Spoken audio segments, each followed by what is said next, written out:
ahonya yafogale mundu watonga ni makusi. Waingo nisaidie ice cream. Ice cream ama hii Simba stick? Hii nataka hii ya kunyonya. Ya kunyonya. Hapa kuna mint, kuna strawberry, kuna chocolate. Naweza mix. Ni mixie. Sawa. Ramo bulishindu. Sawa. Zinakaa tamu. Sasa hiyo ndo mint. Hii ni strawberry. Then kuna hii inaitwa chocolate. Mix hivi ni kitu tamu sana. Sema kusikia raha duniani. Karibu. Leo ndo ile siku. Asante. Imagine Waingo watu wananyimanga watu chakula. Chakula? Mtu ati ananinyima chakula mimi mwajuu. Hai sawa, chakula utanyima aje mtu mafi? Hata nilikuwa nashangaa hapo ni mzee Mungu akubariki.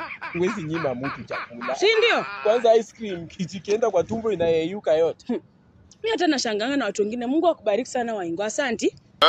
Asanti, we, acha kucheza na kazi yangu. Asanti. Umesema chakula ni mafi umenipea. Ama na sio umesema wewe ukikuja hapa najua wewe ni customer. Customer gani na umesema wewe unanyima watu chakula. Heshimu kazi za watu. Wewe toka chakula kama ni mafi ni mafi.